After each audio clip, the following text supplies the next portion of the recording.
Hello everyone, मैं Hemant Sahu. Welcome to my YouTube channel Hemant Sahu study circle. आज से हम कक्षा 12 की रसायन विज्ञान शुरू कर रहे हैं, जिसमें पहला अध्याय जो है वो है ठोस अवस्था। ठीक है, तो ठीक है, लेट्स स्टार्ट। तो सबसे पहले ठोस अवस्था के सामान्य लक्षण। मतलब ये है कि अगर अध्याय का नाम आपके ठोस अवस्था है तो वह कौन कौन से लक्षण होंगे जो कोई भी पदार्थ ठोस अवस्था के रूप में दर्शाएगा। ठीक है, तो सबसे पहले तो ये होता है कि जो इसके अवयवी कण होंगे, अवयवी कणों के मध्य क्या होगा? आकर्षण बल प्रबल होगा। के मध्य आकर्षण बल अधिक होता है। ठीक, ये हो गया पहला लक्षण या गुण। दूसरा क्या है? अगर इनके मध्य आकर्षण बल अधिक है तो सिंपल सी बात है कि ये इनके बीच दूरी क्या होगी? कम होगी। तो लिख सकते हैं कणों के मध्य न्यूनतम दूरी होती है। ठीक, तीसरी बात कि इनकी जो आकृति होती है वो क्या होती है? निश्चित होती है। जो ठोस अवस्था के कोई भी पदार्थ है, अगर उसके लक्षण है तो उसकी आकृति जो है वो क्या होगी? हमेशा निश्चित होगी। चौथी बात कि जब ये एक स्थान पर स्थिर रहते हैं तो स्थिर रहते हुए ये क्या करते हैं? कंपन करते हैं, वाइब्रेशन करते हैं। एक स्थान पर स्थिर रहते हुए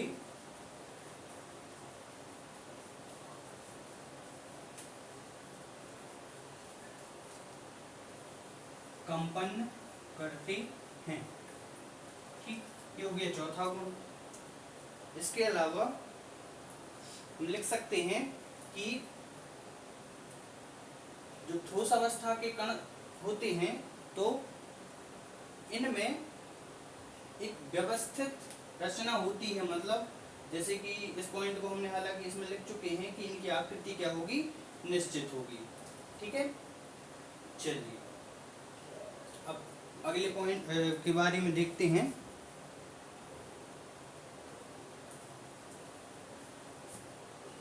हाँ, एक गुण और होता है, वो क्या होता है? इसका दृढ़ता। इनमें क्या पाई जाएगी? दृढ़ता पाई जाती है, या फिर कह सकते हैं कि ये असंपीडनीयता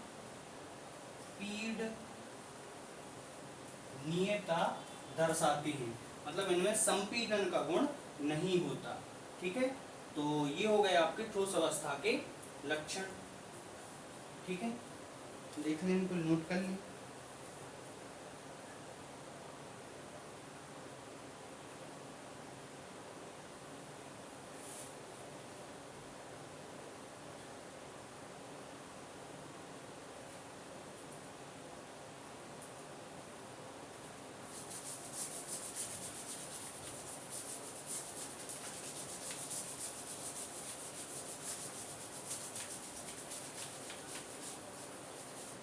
चलिए अगला क्वेश्चन देखते हैं।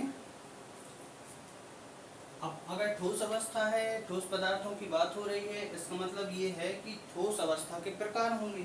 ठीक है, तो इसके दो प्रकार होते हैं।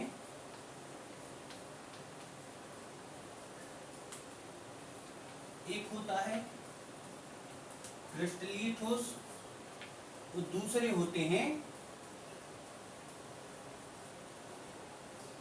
अक्रिस्टलीय ठोस। क्रिस्टलीय ठोस और अक्रिस्टलीय ठोस। ठीक है, चलिए अब इनमें गुणों के आधार पर कह लें या फिर इनके अंतर के रूप में भी कह सकते हैं इनको।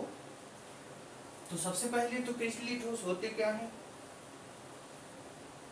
क्रिस्टलीय ठोस वे ठोस होते हैं जो एक निश्चित क्रम में क्या हो, व्यवस्थित हों, एक निश्चित क्रम में व्यवस्थित होते हैं, मतलब इनके जो अवयवी कण होंगे, इनके अवयवी कण एक निश्चित क्रम में व्यवस्थित होते हैं। ठीक है, एकदम परफेक्ट जमे हुए, जबकि इनके कण निश्चित क्रम में व्यवस्थित नहीं होते। ठीक है, ये पहला पॉइंट हो गया। दूसरी बात क्या लिख सकते हैं कि इनके जो गलनांक होते हैं वो क्या होते हैं, तीक्ष्ण एवं निश्चित गलनांक।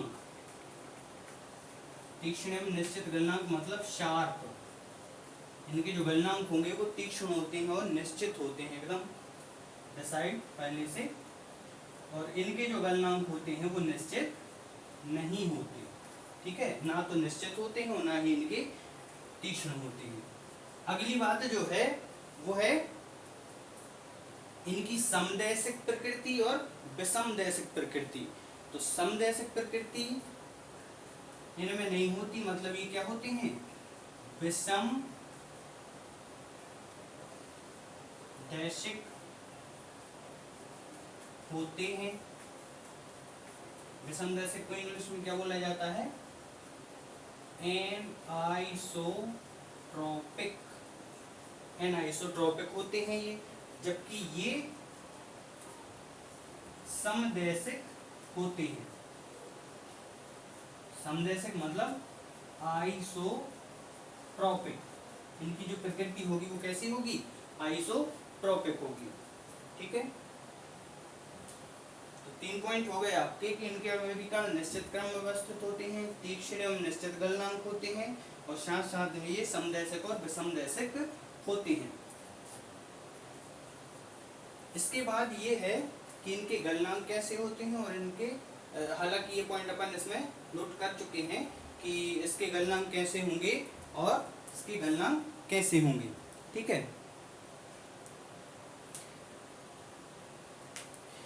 एक बात और है, इनको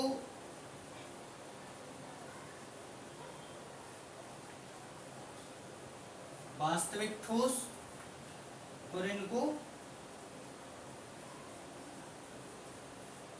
आभासी ठोस कहा जाता है। वास्तविक ठोस मतलब ट्रू सॉलिड, और ये क्या होंगे,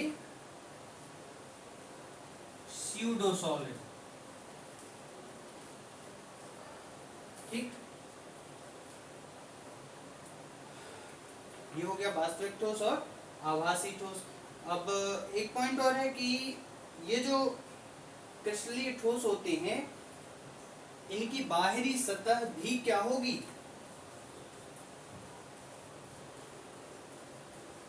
इनकी बाहरी सतह भी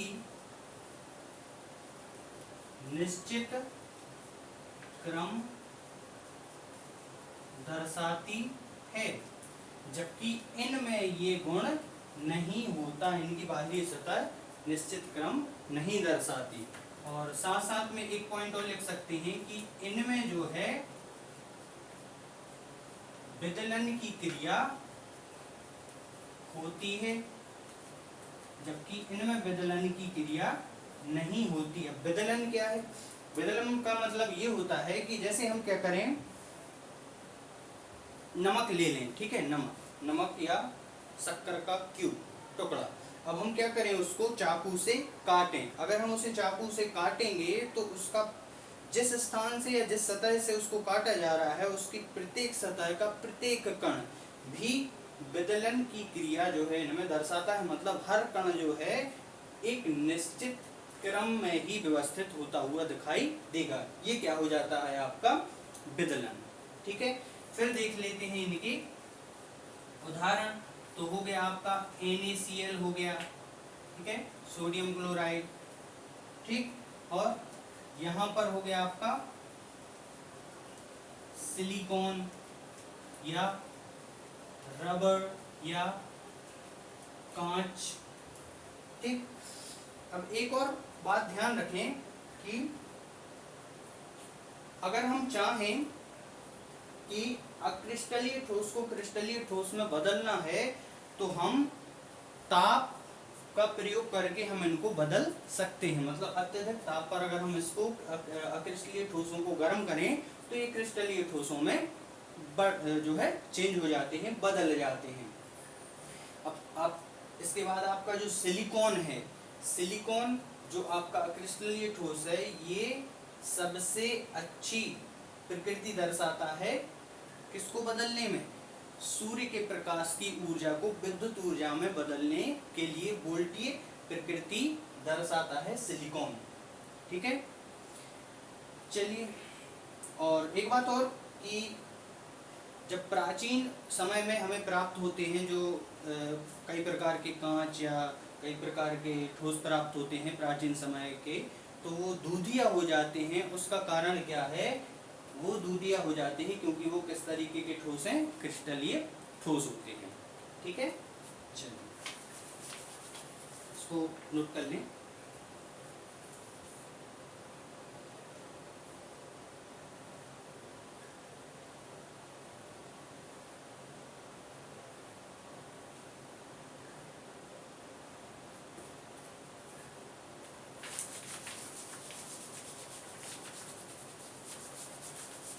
इसके बाद अब क्रिस्टलीय जो ठोस होते हैं, इन क्रिस्टलीय ठोसों को भी 4 भागों में बांट दिया जाता है। वो कौन कौन से भाग हैं, वो कौन कौन से प्रकार हैं? तो सबसे पहले तो एक है आपका आयनिक ठोस, जिसे हम क्या बोलते हैं?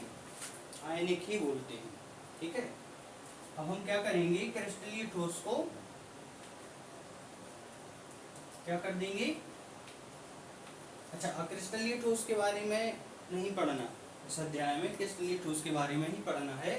तो क्रिस्टलीय ठोस को जो है 4 भागों में बांटा जाता है।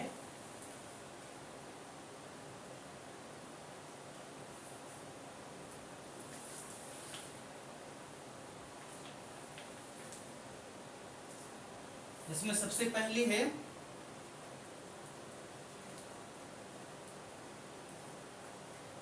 आयनिक ठोस, दूसरा है आणविक ठोस, तीसरा है सहसंयोजी ठोस, और जो चौथा होता है वो होता है आपका धात्विक ठोस, ठीक। इनको इनकी इंग्लिश नाम से जानते हैं। आयनिक को आयनिक सॉलिड, आणविक ठोस को मॉलिक्यूलर सॉलिड, सहसंयोजी को कोवैलेंट सॉलिड, और धात्विक को मेटालिक सॉलिड। ये हो गए इनकी 4 इंग्लिश नाम, ठीक है। इसलिए ठोसों को कौन कौन से भागों में बांट दिया? आयनिक ठोस में, आणविक ठोस में, सहसंयोजी ठोस में और धात्विक ठोस में, ठीक है। अब इन सभी के बंधों की बात की जाएगी कि किसमें कौन सा बंध होता है। तो जो आयनिक ठोस होते हैं इसमें स्थिर वैद्युत बंध एक तो ये पाया जाता है, और एक पाया जाता है कूलाम आकर्षण बल। 2 प्रकार के बल इसमें पाए जाते हैं आयनिक ठोसों में, ठीक है। फिर बात की जाए कहीं की मॉलिक्यूलर सॉलिड की, तो इसमें एक तो पाया जाता है हाइड्रोजन बंध,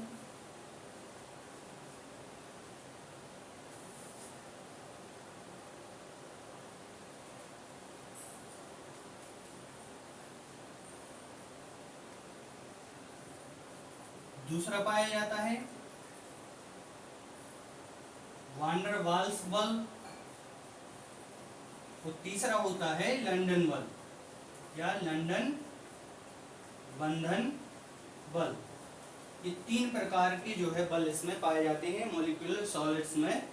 हाइड्रोजन बंध पाए जाने वाले जो उदाहरण हैं आपके, वो बहुत अच्छे उदाहरण हैं, जैसे कि आपका H2O है। H2O में क्या होगा, किस तरीके से बटेंगे, ये हो गया आपका एक हाइड्रोजन का मॉलिक्यूल, ये हो गया आपका दूसरे हाइड्रोजन का मॉलिक्यूल, ये क्या कर लेगा, एक ऑक्सीजन के साथ आपस में ज्वाइंट हो जाएगा। तो हाइड्रोजन पे क्या आ जाएगा, पॉजिटिव चार्ज, और ऑक्सीजन पे क्या आ जाएगा, नेगेटिव चार्ज। मतलब ये H2 plus plus O2 minus में बदल जाएंगे, ठीक है, O माइनस में बदल जाएंगे। फिर वान डर वाल्स बल कौन दर्शाता है, वान डर वाल्स बल जो है आपका दर्शाता है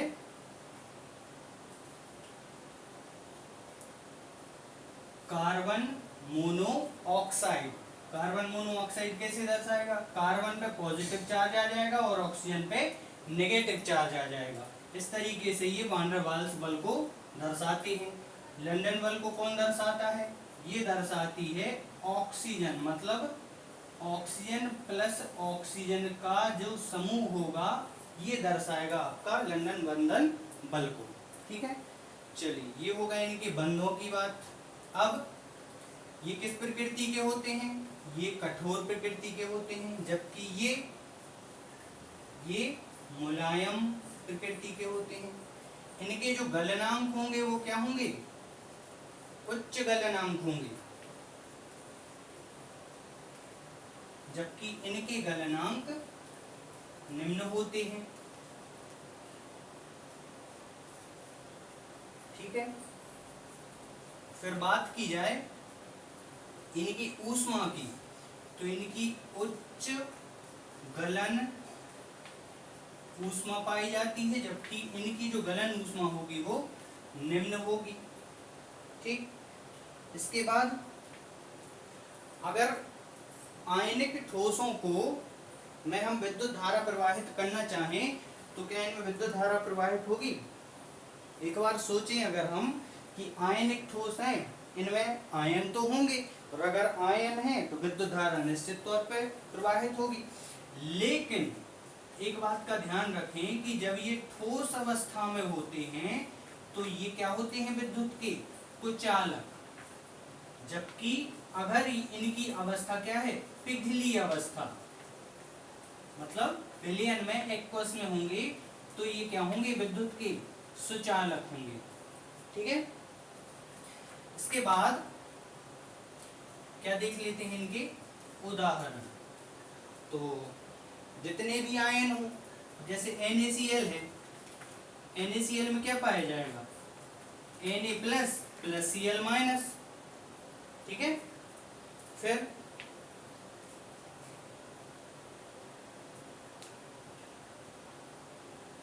NaF हो गया, NaF में क्या होगा, Na plus plus F minus, मतलब सोडियम जो है इस पे पॉजिटिव चार्ज होगा, जबकि फ्लोरीन पे क्या होगा, नेगेटिव चार्ज। इसी प्रकार से सोडियम क्लोराइड मतलब नमक में सोडियम पर पॉजिटिव चार्ज होगा और क्लोरीन पे क्या होगा, नेगेटिव चार्ज। तो इस तरीके से ये क्या हो गए आपके आयनिक ठोस। ठीक, अब यहाँ तक बात हो गई थी कि इनकी जो है गलन ऊष्मा क्या होगी, निम्न होगी। ये क्या होंगे, विद्युत की ऊष्मा एवं विद्युत के कुचालक होते हैं। जो मॉलिक्यूलर ठोस होते हैं वो ऊष्मा एवं विद्युत के कुचालक होते हैं, और जो है इनमें जैसे फास्फोरस हो गया, सल्फर हो गया, है ना, या फिर आयोडीन हो गया, इनमें किसी भी प्रकार से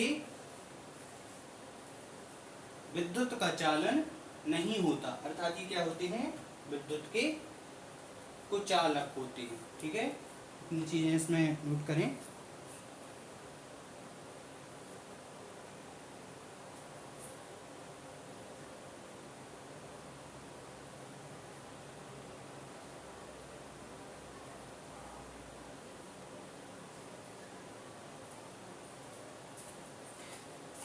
इसके बाद बात करते हैं सहसंयोजी ठोस की और धात्विक ठोस की।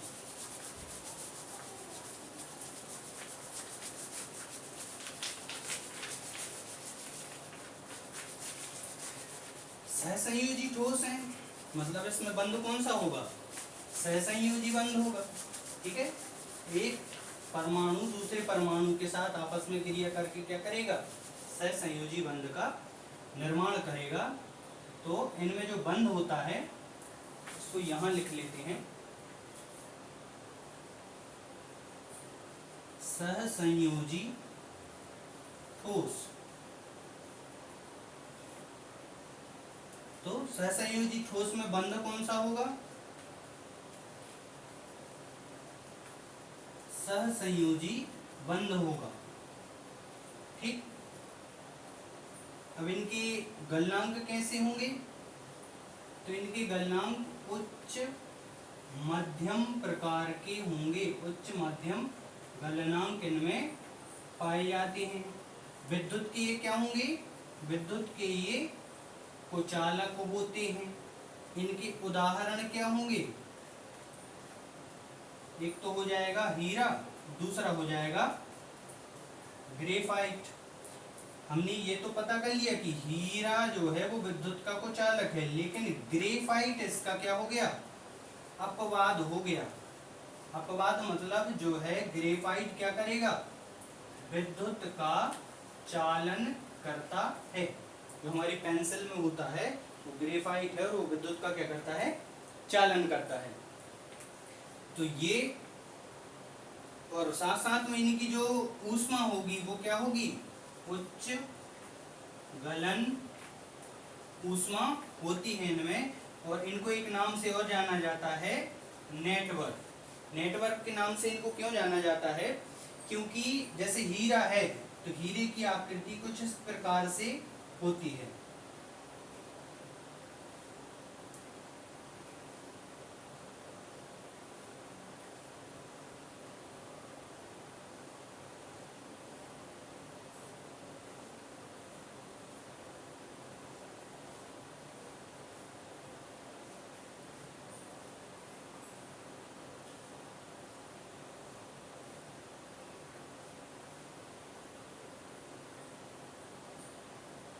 ठीक है, तो ये हो गई आपकी हीरे की आकृति। चलिए इसके बाद देखते हैं धात्विक ठोस क्या होते हैं। तो जैसे कि नाम में ही स्पष्ट है कि धात्विक ठोस है, तो इनमें बंध कौन सा होगा, इनमें जो बंध होगा वो धात्विक बंध ही होगा। धात्विक बंध इनमें पाया जाता है। मेटलिक सॉलिड जो होते हैं इनमें धात्विक बंध पाया जाता है।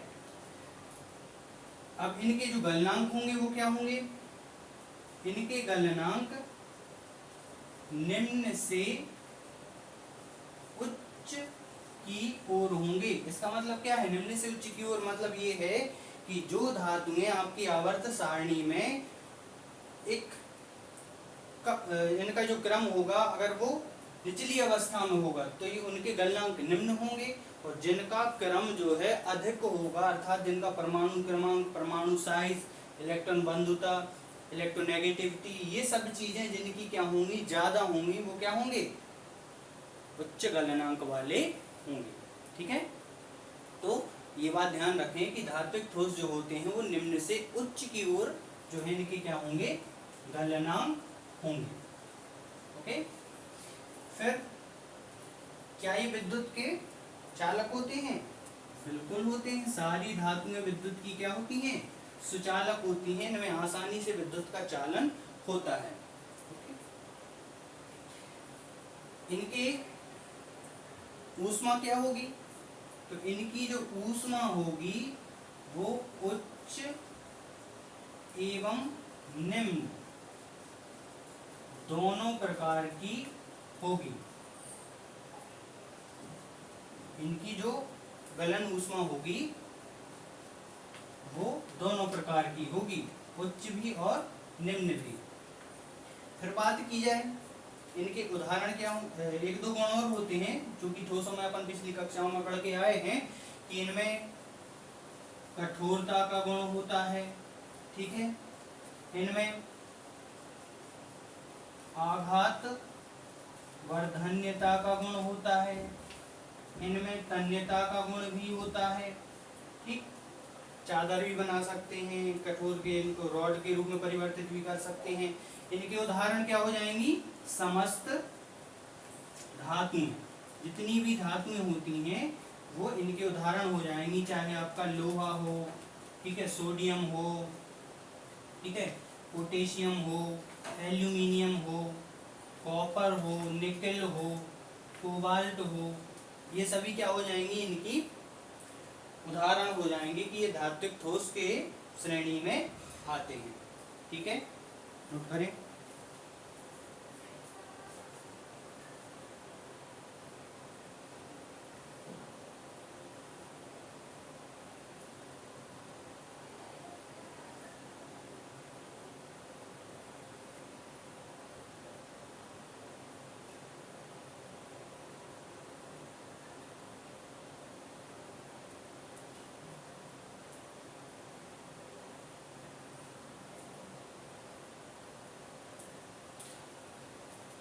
चलिए इसके बाद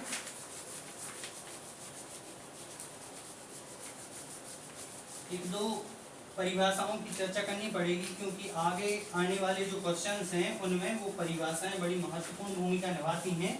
तो जब तक उन परिभाषाओं के बारे में आइडिया नहीं होगा कि वो चीज़ें क्या हैं, तब तक उनको जो है आगे आप समझ नहीं पाएंगे आसानी से। तो सबसे पहले तो क्या है? समदैशिक। अपन इस शब्द को अभी देख चुके हैं पहले, जिसे किस नाम से जाना जाता है? आइसोट्रोपिक।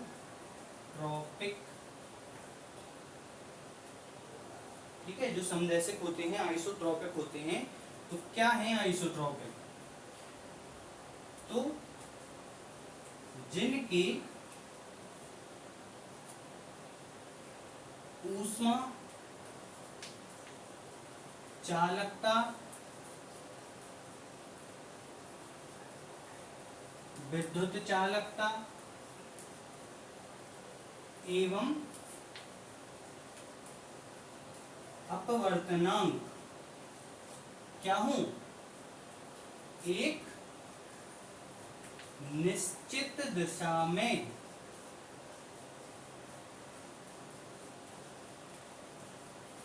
व्यवस्थित हूं।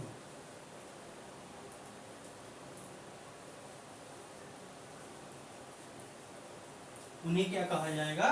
समदैशिक कहा जाएगा।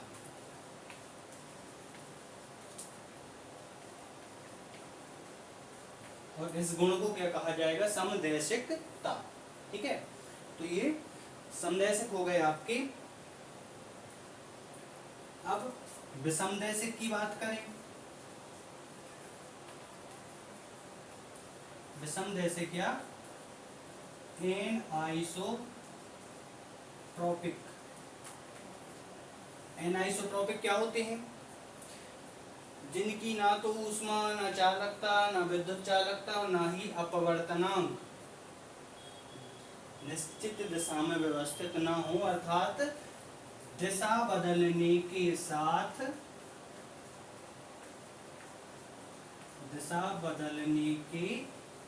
साथ ये गुण भी क्या हो जाएं? बदल जाएं, मतलब परिवर्तित हो जाएं। दिशा बदलने के साथ साथ ऊष्मा चालकता, विद्युत चालकता एवं अपवर्तनांक के गुण भी परिवर्तित हो जाते हैं। उन्हें क्या कहा जाता है? विषमदैशिक ठोस कहा जाता है। ठीक है, ये हो गए आपके विषमदैशिक। फिर अगली परिभाषा है कि जालक बिंदु क्या कहलाते हैं? तो जालक बिंदु, जैसे कि मान लो यहां मैं बनाऊं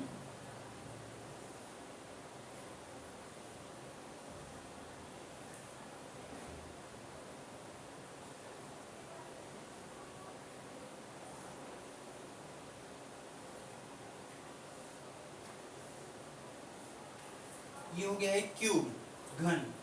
ठीक है, ये क्लोरीन, ये सोडियम, ये क्लोरीन, ये सोडियम, ये क्लोरीन, ये सोडियम, ठीक, यहाँ पर क्लोरीन हो जाएगा और यहाँ पर सोडियम हो जाएगा, ठीक, यहाँ पर सोडियम हो जाएगा। कितने हो गए? 3, 3 6 और 2 8, ठीक।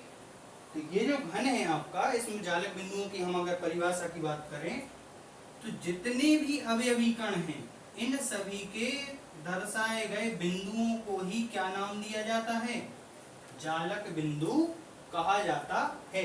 तो ऐसा लिख सकते हैं, किसी ठोस की अवयवी कणों को, अब वो अवयवी कण क्या हो सकते हैं? वो परमाणु भी हो सकता है, वो अणु भी हो सकता है, या फिर वो आयन भी हो सकता है।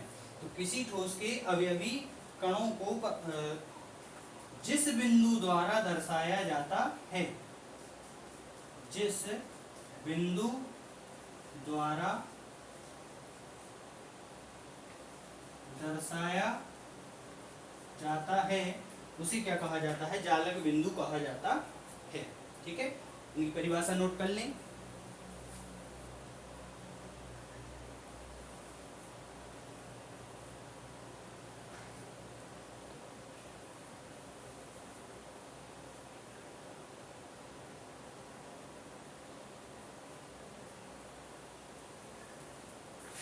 अब इसके बाद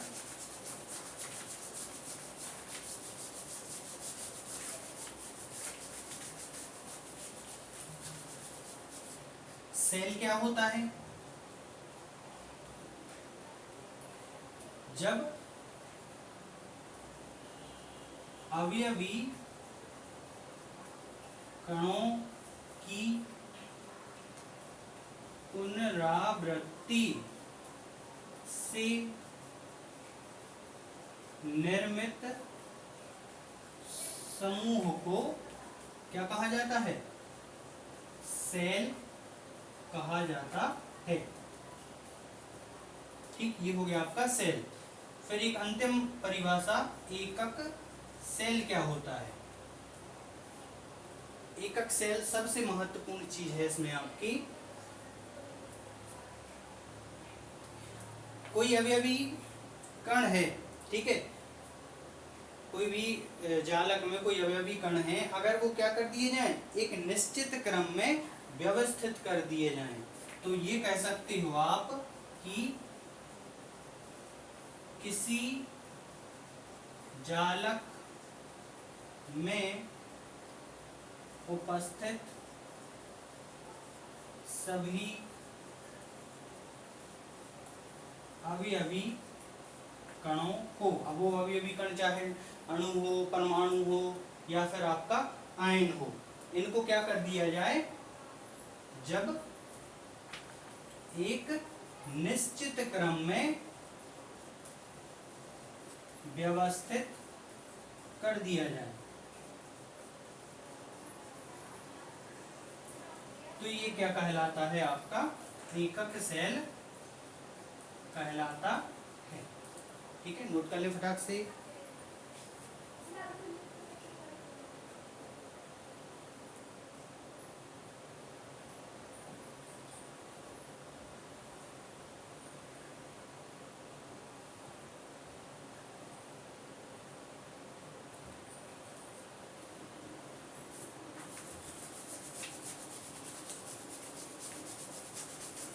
इसके बाद एक और प्रश्न देखते हैं। प्रश्न कह लो या उसको तालिका कह लो। क्या होता है?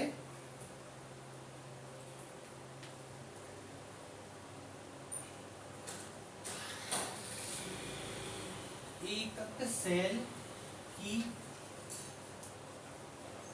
त्रिविमीय व्यवस्था, एकक सेल की त्रिविमीय व्यवस्था, इसको याद रखने के लिए हमें एक शॉर्टकट को हम यूज कर सकते हैं, CTO हट मत, इसका यूज करेंगे हम इस तालिका में, ठीक है। तो सबसे पहले सी, यहां लिख लें हम इसको, सी टी ओ हट और ये मत, ठीक। यहां पर सी का मतलब क्या है, क्यूबिक, जिसको हम क्या बोलते हैं, घनीय, ठीक। फिर क्या है आपका टी, टी से क्या हो जाएगा, टेट्रागोनल, जिसको हम क्या बोलते हैं,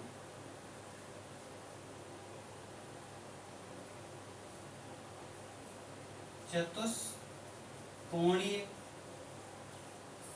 फिर है आपका ओ, ओ से क्या हो जाएगा, ऑर्थोरोम्बिक, मतलब समचतुर्भुजीय।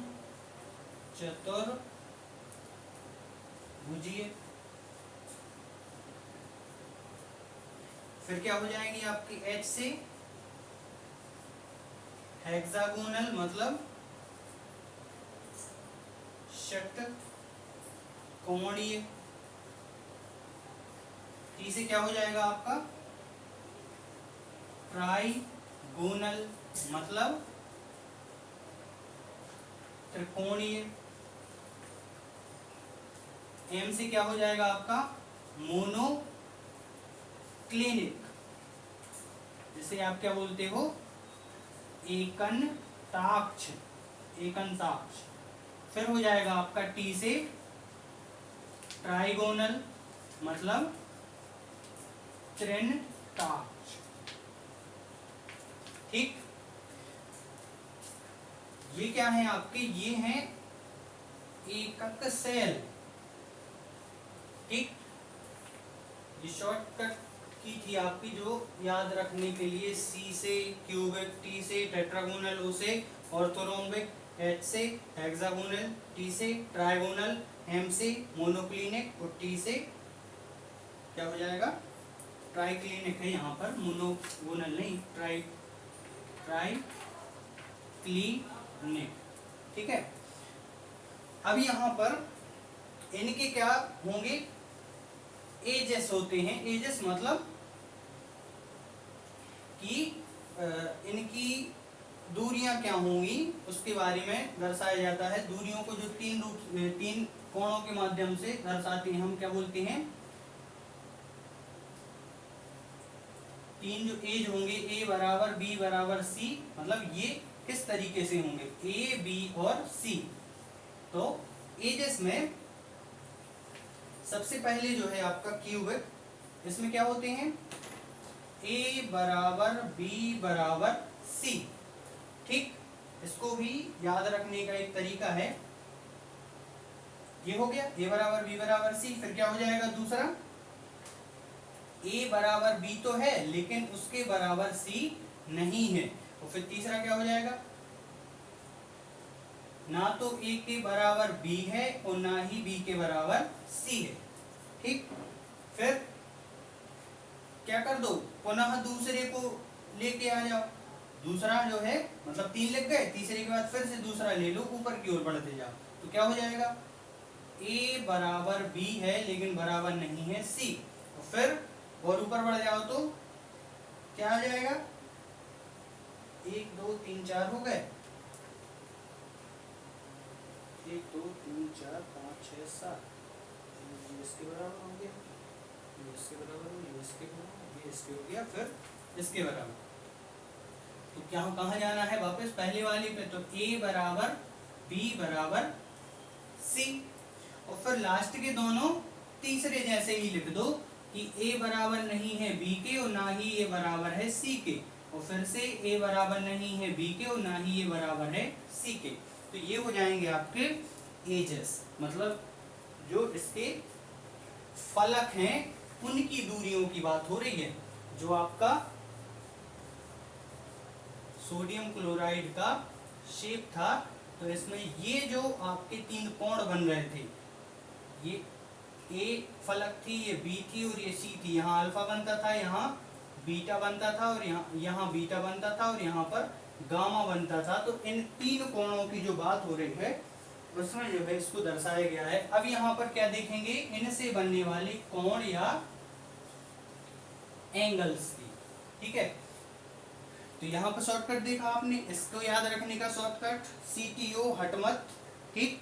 इसको याद रखने का शॉर्टकट पहले दोनों बराबर, फिर एक बराबर, फिर दोनों बराबर नहीं, मतलब A बराबर B बराबर C, A बराबर B बराबर नहीं है C, A बराबर नहीं है B बराबर नहीं है C, और फिर क्या कर दो, फिर दूसरे को, फिर पहले को और फिर तीसरे को, ये लगातार लिख दो, ठीक। इसके बाद कोणों की बात की जाए तो पहले जो तीन कोण होते हैं, मतलब अल्फा बराबर होगा बीटा के बराबर होगा गामा के, ये तीनों कोण क्या होते हैं 90 डिग्री। फिर यहाँ पर अल्फा बराबर बीटा बराबर गामा, ये कोण भी होते हैं 90 डिग्री। फिर अल्फा बराबर बीटा बराबर गामा, ये भी होते हैं 90 डिग्री। लेकिन जो इसके बाद के कोण होते हैं, चौथा जो कोण होता है अल्फा बराबर बीटा बराबर तो कितने होंगे, मतलब अल्फा और बीटा जो है ये तो 90 डिग्री होंगे, लेकिन जो गामा होगा वो 90 ना होके कितना होता है 120 डिग्री होता है, ठीक। अब ये चार हो गए। आखिरी के जो दो होते हैं वो एक ही जैसी प्रकृति दर्शाते हैं, मतलब ये जो अगला वाला है आपका, इसको आप क्या लिख दो, अल्फा बराबर बीटा बराबर नहीं है 90 डिग्री के, मतलब ये दोनों बराबर है 90 डिग्री के, लेकिन जो गामा है वो बराबर नहीं है 90 डिग्री के, ठीक। कितने हो गए, 1 2 3 4 5, 5 हो गए। अब जो अगले दो हैं उनमें कोई समस्या नहीं है, सीधा सीधा लिख दो कि अल्फा बराबर नहीं है बीटा बराबर नहीं है गामा बराबर नहीं है 90 डिग्री के, ठीक है। हो गए ये सारी।